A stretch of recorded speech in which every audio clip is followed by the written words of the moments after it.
श्रीखंड, तेही त्या काळात माझी आई आजी जशी बनवायची ती रेसिपी मी इथे दाखवणार आहे.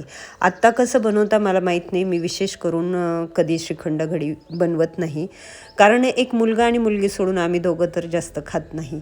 तर अगदी सोप्या पद्धतीने घरचंच हे दूध लावलेलं होतं, गाईचं अगदी पिवळं धुमुक दूध आहे. ते मी विरजलं, त्यामुळे ते थोडंसं पाणी आणि थोडंसं दही अशा पद्धतीचं आहे. हे बघा, आता ते मी एक स्वच्छ सफेद पांढऱ्या कपड्यात, थोड्या जाळीदार कपड्यामध्ये गाळून घेणार आणि पॅक बांधून त्याच्यावर वजन ठेवून फक्त 2 ते 3 तास त्यातलं दूध किंवा पाणी निथरोस्तर त्यावर वजन ठेवणार. तर माझी आई काय करायची, तेव्हा जवळजवळ 50 लिटर, 60 लिटर, 70 लिटर दूध असायचं, ऑर्डरीचं असायचं. तेव्हा माझ्या वडिलांचं रविवार कारंजावर मिठाईचं दुकान होतं नाशिकमध्ये.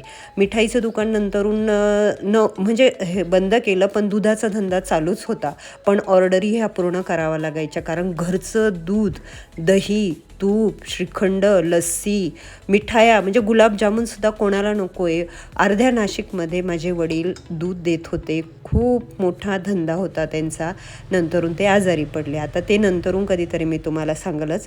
तर नमस्कार मैत्रिणींनो, कुक हॅप्पी होममध्ये मी सीमा तुमचं खूप खूप स्वागत करते. तर हे बघा, अशा पद्धतीने मस्तपैकी 4 ते 5 तासात त्यातील दूध निथरून गेलेलं आहे आणि मस्त असा चक्का तयार झालेला आहे. तर ह्याला मी फक्त 2 चमचे दही विरजलेलं होतं दुधाला आणि छान असं दही झालेलं होतं. जास्त आंबटही नव्हतं आणि जास्त फिक्कही नव्हतं. हे बघा, मस्त असा चक्का झालेला आहे. मी जास्त असं घट्ट पण होऊन दिला नाही. आता जेवढा चक्का आहे तेवढंच त्याला मी साखर मिक्स करणार आहे. आता बऱ्याच माझ्या मैत्रिणी काय करतात की पिठी साखर करून हे करतात, पण माझी आई जसं बनवायची ना त्या काळात, ते मी येथे बनवून दाखवत आहे. तर हे बघा, मस्त असं मी मिक्स केलं आणि जवळजवळ फक्त साखर वितळोस्तोवर डब्याला झाकण लावून बाजूला ठेवून दिलं एकसारखं करून. आणि असा अजिबात आंबट वास येत नाही आहे, अजिबात असा वेगळा दुधाचा खराब झालेला वास येत नाही.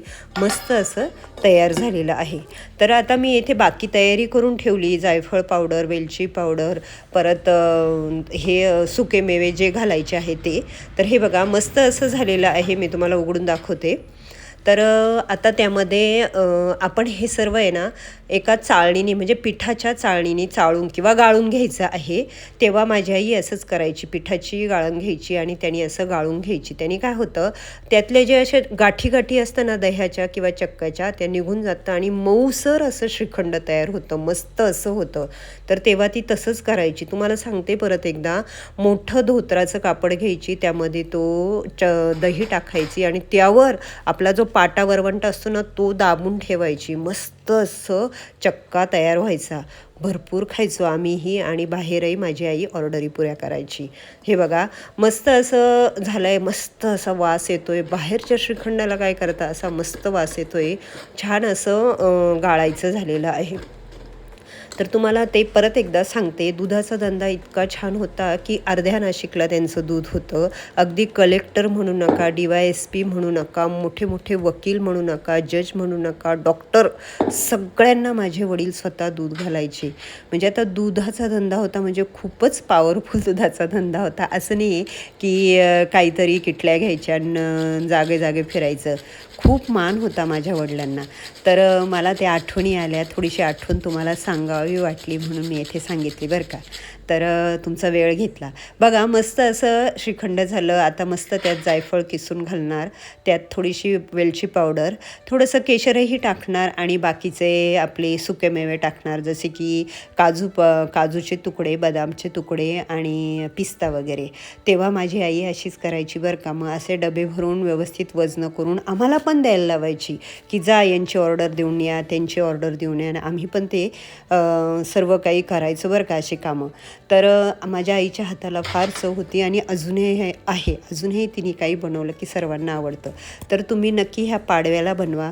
घरात इतर कोणी पाहुणे येणार असेल तर तेव्हा बनवा आणि स्वतःला खायलाही बनवू शकता. मस्त असं झालेलं आहे. तुम्ही कसं बनवता श्रीखंड मला नक्की सांगा. तुम्ही म्हशीच्या दुधाचं बनवता का तेही सांगा, तेही छानच होत असेल. तेव्हा बाय.